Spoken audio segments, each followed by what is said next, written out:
Okay, I think we are live. Excited for today's episode, although it is quite interesting. I will just say this episode is going to be shorter than normal because after looking at the actual data here, there's just a lot of questions that are circling my mind when it comes to employee resource groups right now. A lot of topics that we'll have to revisit at a later time. But that being said, I'm going to come to you all with the information that we have thus far, and still hopefully there'll be some interesting observations in general. So, for those of you, one who don't know me, my name is Maceo Owens, pronoun she, her, and I lead the ERG movement. I'm all about ERGs 2.0. What's the next iteration of employee resource groups globally? Why? Because it's really time for like a revamp in the ERG space. If you're in the ERG space, I'm pretty sure you already know that because there's so many companies right now that are experiencing the exact same issues.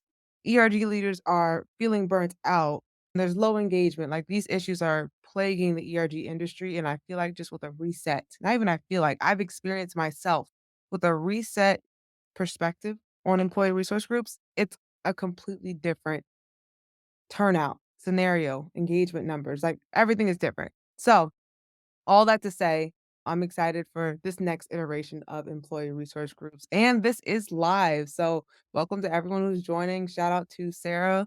Look, I appreciate you for being on the stream. That means a lot already. And even just for being part of the movement, therefore. So, yeah, exciting things. Like I said, we're going to keep it short. Last week, what we discussed was just the basics when it comes to employee resource groups and the Fortune 500 report. Just a little bit of context in case you missed that. There's a number that's been in the ERG space for some time now, and it kind of irked me when I saw it because it didn't really make sense. Just doing the work that I do, seeing that 90% of Fortune 500 companies have ERGs did not seem like an accurate number. Also, it was a number that was being used over a span of years, and I was like, okay, if I'm going to use this statistic, what does it mean? So, did some research, and basically here at the ERG movement, we pulled the list of Fortune 500 companies from last year, and we went through each and every single one of them to see if they had ERGs, what the ERGs names were, how many ERGs they had, and also even their logo. So we actually did quite a bit of work, and I feel like that's just one of the things that's been missing in the ERG space is the work. So we did it, and we're here to actually bring you the real facts here. I'll say number one, the big thing that we discovered last week was that it's not actually 90%. It's actually 79.6, which is really like 80% of Fortune 500 companies have employee resource groups. So now you all can take that number and you can use it as you will. I will also just say, as part of that conversation, is really just leveling us in data integrity. How are we making sure that within ERGs, we're using real statistics that are like actually real and relevant? Because even then, this can discredit a lot of the work that we do. If our executive sponsors go and take a look and try to discover the root of these numbers, which if you were on last week's episode, you'll see it's not hard to find that there's a lot of confusion around what's already in the ERG space. So all that to say, data integrity, how can we make sure that we're using real numbers this way? It helps to build our credibility. Shout out to you, Harry. Yeah, from Detroit, live from Detroit. I appreciate you for showing up. So, yeah, that's what we discussed last week. We discussed the percent of Fortune 500 companies that have employee resource groups. This week, we're discussing the communities that exist within these Fortune 500 companies. And again, this is going to be a shorter episode because after like looking at this, I feel like there just has to be a bigger discussion around employee resource groups. We'll get there shortly, though. I don't want to jump ahead. Last week, there was a question that was in the chat that I do want to answer. So, someone asked, what was the question? Someone asked how many of the Fortune 500 companies that are counted as having ERGs have only one ERG. So, just for some context behind that question, basically, when we went through all of the Fortune 500 companies, what we did was we looked on their LinkedIn, we looked on their company website, their diversity pages, their Instagram, just anything that will give us any hint that they have an employee resource group at their company. At least one employee resource group counted as, okay, you all have employee resource groups, a program at your company. So the question was, how many of these companies had only one? And the answer to that was four. Four of the 398 have only one employee resource group. Now, it's not like a specific community. So one of those four was for a women's employee resource group, one was for a veterans employee resource group, and then two were just general diversity related employee resource groups. So just some context there. Some of them did have just one, but one counts. But just to answer that question there, there's also no correlation between the industry that had just one employee research group and, like, the industry that the company is within. So, one of the companies was in the food and beverage industry, one was in finance, one was in mining, and one was in wholesaling. So, there's no correlation there. I always do like to look for patterns and things like that. I didn't see any, but just know that some of them, and also even that being said, not all of them had, like, a specific employee count. Like, one of those companies actually had over 230,000 employees, and they just had one employee resource group. I think that that's the one actually for women that they had. So, I but I will say though, looking at it, a lot of these companies have like a diversity page, like diversity activities going on, just not necessarily employee resource groups. Obviously, when you have a company of 230,000 people, that means that there's a good chance that the majority of them are frontline, hourly support, whatever you wanna call them, workers. So that being said, obviously scaling an employee resource group program to those employees is a completely different ball game. So, I almost kinda respect the company for starting small, but that's a conversation for another day. Great question, Harry. So, or statement. You said it would be interesting to know what the ERGs are. That is exactly what we're gonna get into today. And that's one of the main things that we can start this conversation on. And let me share my screen so you all can take a look at the breakdown of just the different names. So I've said it before, typically when I'm talking about employee resource groups, it's inclusive of all the different types of employee resource groups. So affinity groups, affinity networks, employee networks, business resource groups. I'm talking about all of it because at the end of the day, well, we'll get to that. But long story short, I'm talking about them all. So, I actually noted as I went through all of the Fortune 500 companies that have ERGs, I noted what each of them called their ERG program.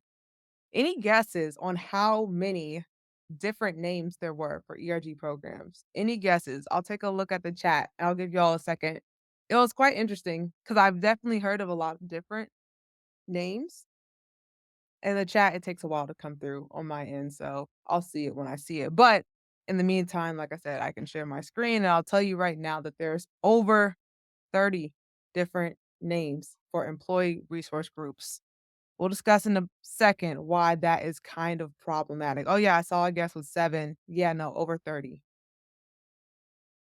That number deeply troubles me, but we'll touch on why in a second. First, let's see what those 30 are. Let's go like this. Second time using, doing this like LinkedIn live stream. So bear with me. I'm working at it. Share screen. There we go. Okay. So what the different names of the ERG programs are, the majority, they just call them ERGs, employee research groups. The second most popular set would be BRGs, business resource groups. After that would be employee networks, then associate resource groups, and then affinity groups.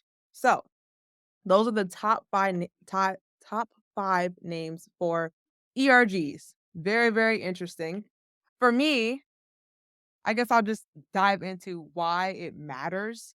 The fact that, like, there's different names. Also, I'll just say this is for the Fortune 500. I also pulled it for the Fortune 100. So that would be the top 100 companies in the Fortune 500 list. Of that, 44% of them went by ERG, 17% of them went by BRG, 6% of them went by employee network. And yeah, the remaining are just an assortment of either a combination of these names. So I've seen employee resource networks, employee resource business resource groups. Like there's so many different combinations that I've seen and even some off the wall ones too. But that being said, out of this list of the 398 companies that do have ERGs, that will give roughly 78 that have like just one-off names, or maybe like more than one company. Maybe it's like two of them or three of them use this name, but there's a ton of names. That's the point, and that's the problem. Why does this matter? Thing number one, I'll just start off with principle number two of the ERG movement that I talk about a lot is that every single employee resource group, as part of this new iteration of ERGs, you have to have two you have to benefit both of the primary parties. You have to benefit the employees because you need a community, right? You need community. At the end of the day, employee resource groups have to benefit the members. Let me just restart that. Two main audiences ERGs benefit. The members is the main one. The second one is the business, right? So with the business, yes, I'm all for ERGs being able to make change potentially in a structured, strategic way. But that being said, you need a community of people to make that change. So I'm really big on ERGs. And if you looked at the ERG movement model, it definitely dives into this. But I'm really big on ERGs first, focusing on building that community of employees, that sense of belonging.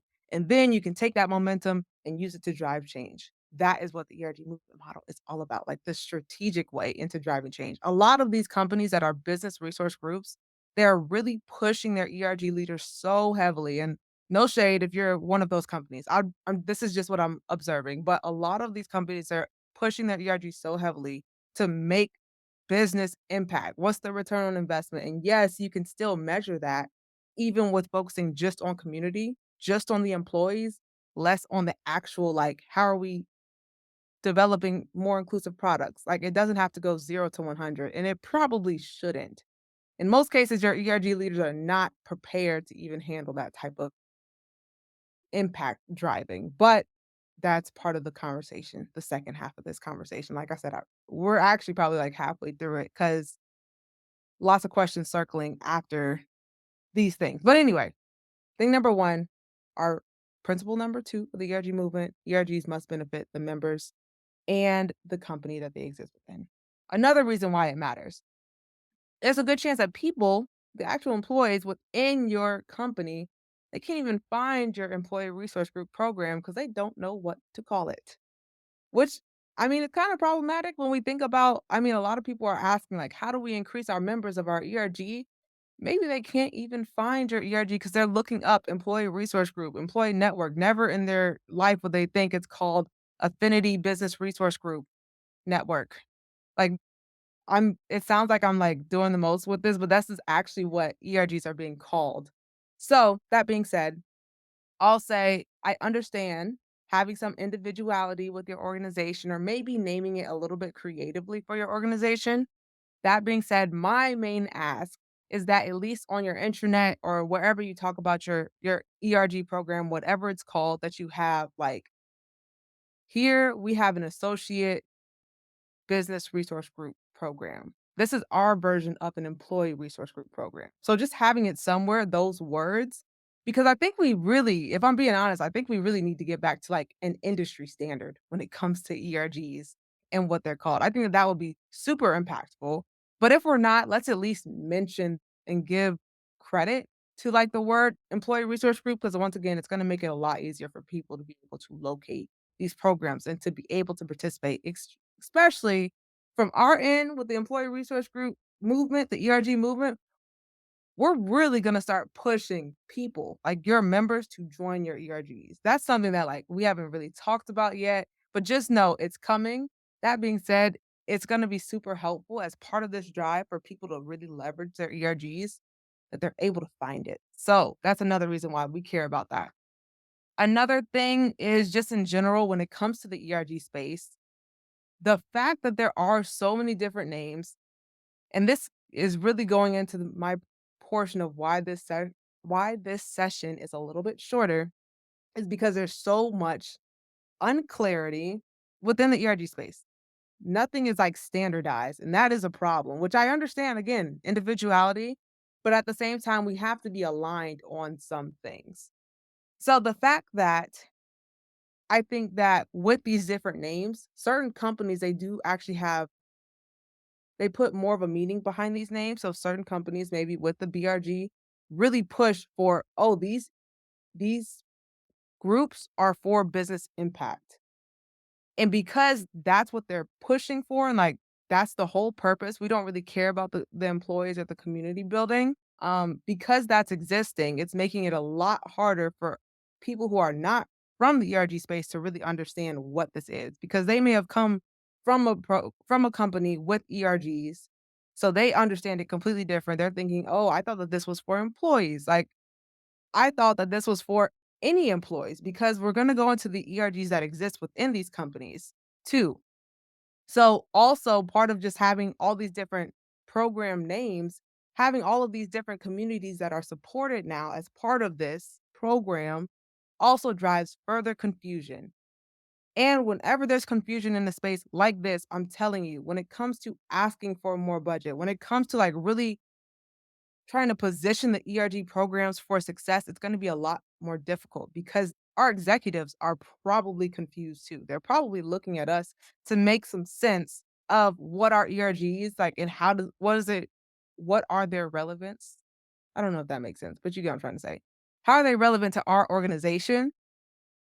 And if that looks different at every single company, they it just might not click with them, and a lot of times it doesn't. I've seen this, like, personally, not even just at the like, not even talking about the companies that I'm at, but just in general, I've heard it from so many people that there's just a disconnect with them and their executive sponsors, or maybe their executive sponsor came from a different organization where they looked at ERGs completely different and they approached it completely different. It's time that we all get on the same page. I'm done with that rant. I think that you all get what I'm trying to say there. So, before we dive into, like, really going into the communities, I know that last week I did show this. Oh, did I wanna show that right now? We'll go back to that. See, this is why I have to have it up and ready first. So, last week I did already show this, so let me share my screen again. Share screen. Okay, this is the representation of the different communities within the companies. So, I'll give you all a second to take this in. Very interesting. The top one is women's ERG, followed by LGBTQ ERGs, then followed by military ERGs, then Black ERGs, and then Latin ERGs. Very interesting. The breakdown here. I have thoughts. Not getting into them today. What we're really going to focus on with this is this miscellaneous category. Okay. 53% of companies have something in that. Not 53%, 53 of the 398, so basically 13% of these companies have some sort of, like, miscellaneous ERG that does not fall into these main categories. And I was looking at what these miscellaneous ERGs were. It definitely kinda stressed me out because 'cause I'm like, I can see why an executive is like, "What is the real purpose of this?" when we have ERGs that are around things that I wouldn't traditionally consider an ERG, so maybe like a survivor's ERG, which is one of the ones that I saw. A sustainability ERG, I feel very strongly about those, I will just say.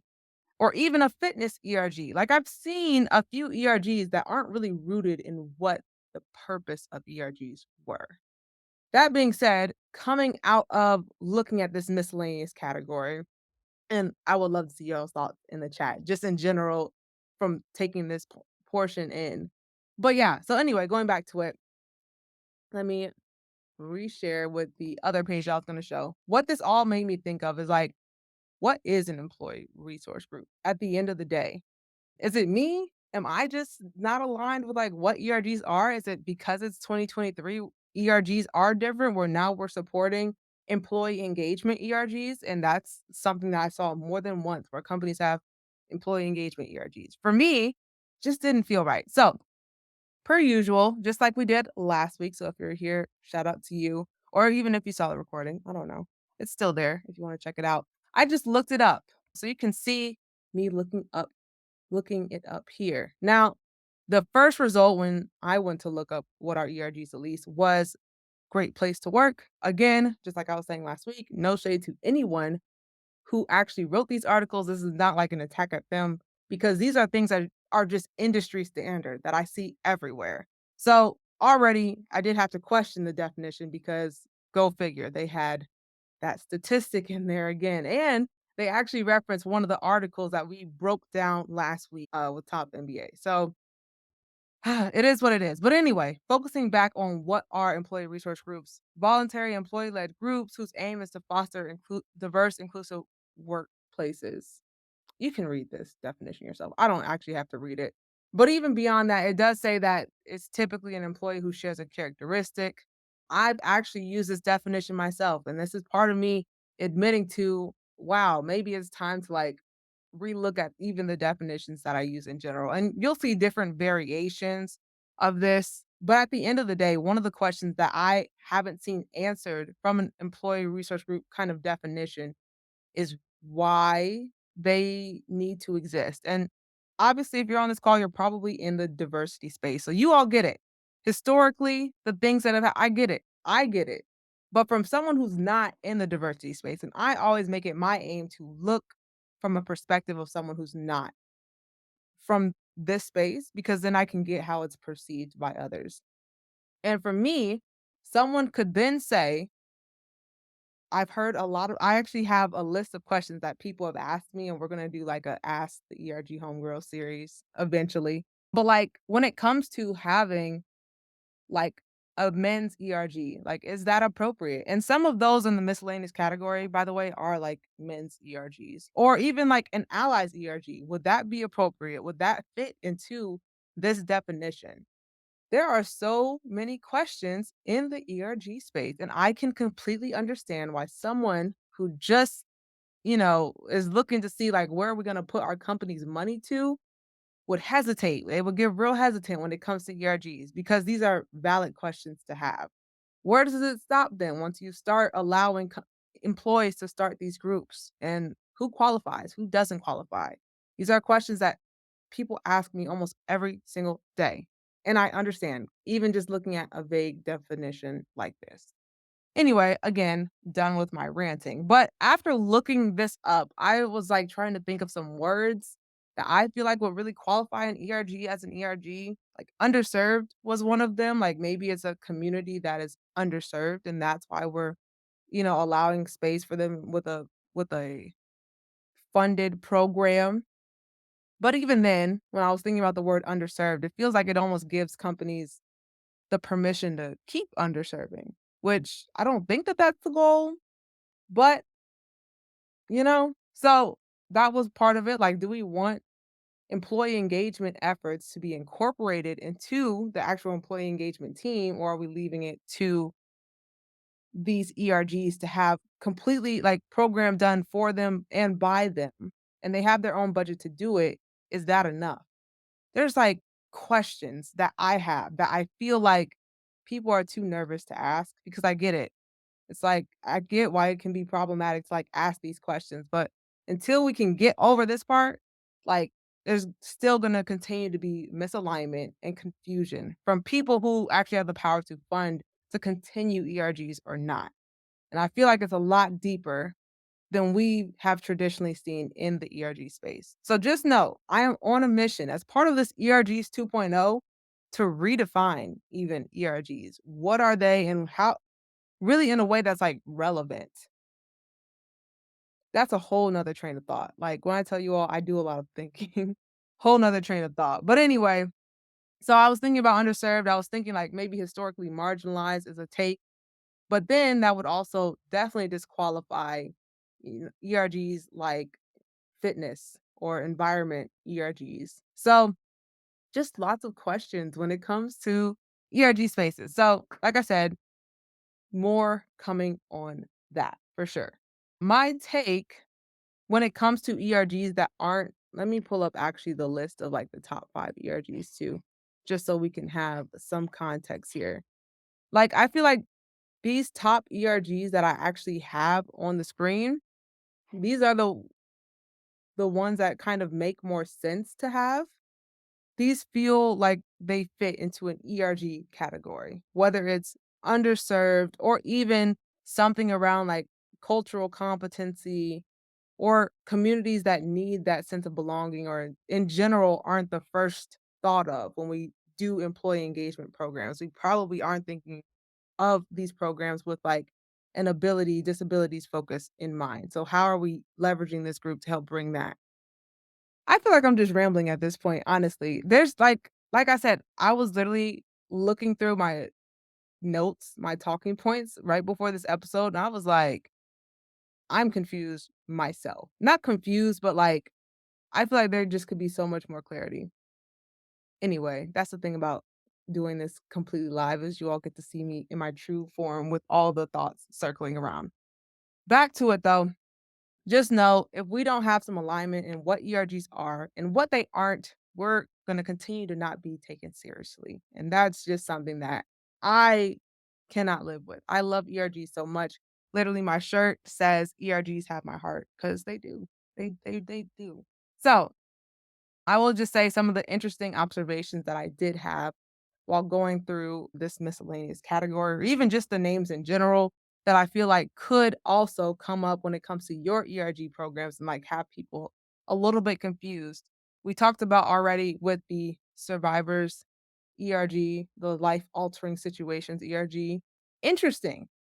Does it qualify to be an ERG? That's the question. Also, there was one, let's see, like the early career one. I think getting more clarity on what that means. I think a lot of people don't actually like, does that equate automatically to a Gen Z ERG and therefore like a generational ERG?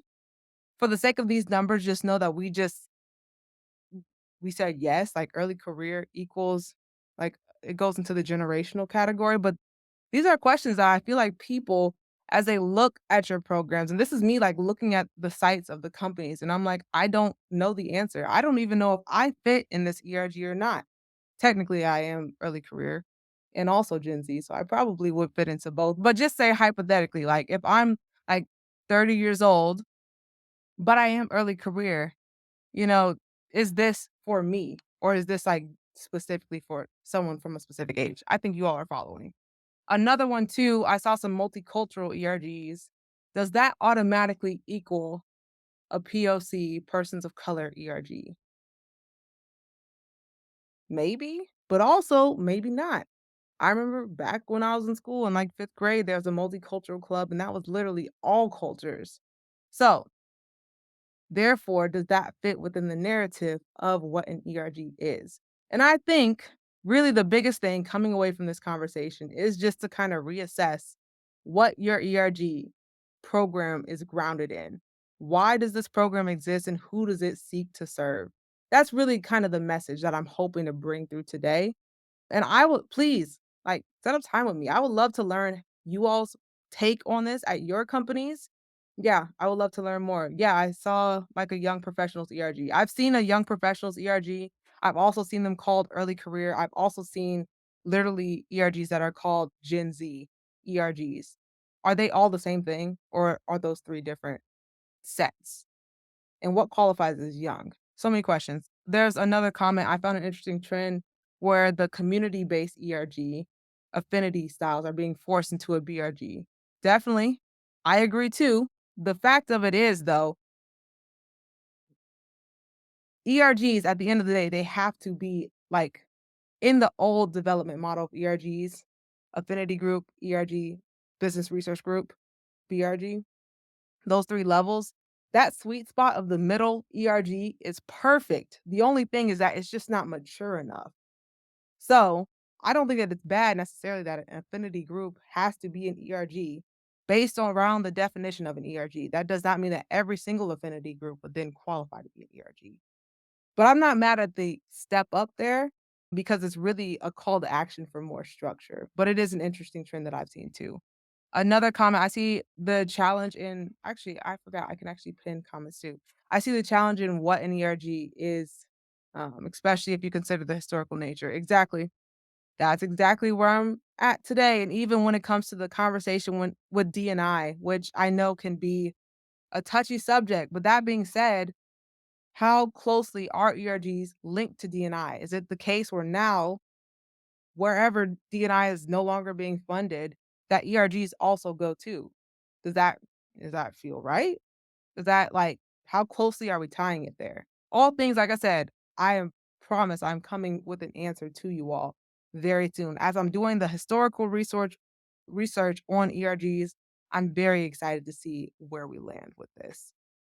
Other observations I did mention, I saw a couple of fitness ERGs, a couple of sustainability ERGs, an ERG for new hires, for employee engagement, an ERG for millennials, which I feel like is like the majority in the workplace now. So I don't know if that will qualify, but I guess that's the problem of saying that you're starting a Gen Z ERG now, because then 20 years later, it's we're also going to be the majority. So another thought there. But I did see one of those. And then even at a lot of companies, I saw a lot of like duplicative ERGs. So maybe it was like maybe they had a family and caregivers ERG, and then they also had a parents ERG, which was like, I feel like that would confuse the employees. So yeah, another question there. ERGs for people over 40. That was an interesting one where I feel like over 50 is like really where we start to get into the underserved market. But again, this is maybe it's based on the company itself. Just questions. If someone were to just look at the landscape of ERGs at the snapshot, I feel like there would be some confusion based on like these type of trends. Yeah, I think we'll just leave it at that for now. I will say this is one of the reasons why I'm not a big fan of ERG recommendation forms, like asking the employees what ERG you want. I'm a bigger fan of allowing employees to start an informal community and build it up to a certain metric point of success where they can now qualify as an ERG as long as they are under the umbrella of the definition that you all have. I'm a fan of that. I am not a fan of just allowing employees to recommend something because it might be rooted in something that is like a bigger problem. Like maybe you want a parent's ERG, but maybe that's just because they want an update in the policies that exist around parents. And that's not something that the ERG is going to be able to accomplish immediately. So lots of questions, lots of questions. I see a couple more chat here. Thrive ERG, I love that, and I've seen a huge success with mental health. I will just say, any mental health ERG is under the blanket of disabilities abilities ERG for the sake of this report. I don't think I mentioned last week, but there's gonna be a official white paper that comes out that overviews everything that I'm talking about. It's massively long as well. It literally has a breakdown of everything, and I'm super excited for it to come out. This is just kinda so you all have something just to just to think about, I guess. Again, as I mentioned last week, we cannot say that this is mapping ERG trends because trends are measured over time. This is just a snapshot of the ERG landscape at current, which again, the way we started it, there's a lot of not great practices going on already. So would I say base any decisions off of a snapshot? Not necessarily, but this is just so we are all on the same page for the first time in ERG history, which I'm excited about. I don't know. I nerd out about this stuff. But yeah, I love to see that with the Thrive. I have seen a lot of mental health ERGs combined with neurodiversity ERGs and like not even working together, like literally as one ERG. And typically, they also work alongside the physical disabilities ERG. So typically, it's all in one. And we're not even going to get into that today, but typically, physical, mental health, neurodiversity all together in one ERG. I have thoughts, but not for today. Does anyone have any ways they engage those 40 plus folks? That's a great question. I'm also intrigued there. If you DM me on this, I will actually let you know the company that has the over 40 ERG. So, maybe you can connect with them and see. And then another comment, a caregivers and working parents ERG needs to overlap. That makes perfect sense to me. They are essentially one and the same. Also mention, I think we mentioned this at the top, but ERGs 2.0, ERGs, affinity groups, BRGs, they are all the same thing. It's now just one program. Let's increase some clarity in the ERG space. It's one program that benefits both the employees and the business. You have to bring that together for an ultimate program. Yeah, there's a lot. going into that. There's just a lot in the space. And maybe like this episode may just seem kind of like a mess. Honestly, the state of ERGs, even just looking at this snapshot of a report, is kind of a mess too. But I'm excited for next week. So next week, we're actually going to take a look at some of the logos that exist. It's going to be a little bit more fun. And within the ERG community, we're going to do a workshop as well around ERG logos. So maybe if you are looking at like revamping your logos, it's something great to be part of. So, like I said, we're all over the place today, but I'm just excited for this white paper to come out. And yeah, I'm I think that this is all a testimony to why the ERG space needs a revamp, why an ERG 2.0 needs to happen. I'm excited for what's to come. Oh, we got a shout out too from this too. Mm, very interesting. Combining neurodiversity and physical health into one ERG is not understanding the depth and breadth. I will say, you make a valid point. However, even when it comes to like Asian ERGs, even when you could say this about any ERG, there's aspects of the community. And I'm not going to say that you're wrong in that by any means, but I will say another part of reevaluating ERGs is how segmented do we get with each group? And when you give one group some leeway, then every group wants some leeway. So are we breaking up the LGBTQ group into separate groups because it's also not understanding the depth and breadth? Or even there, within LGBTQ, there's a matter of gender versus sexuality, right? I think I said that right.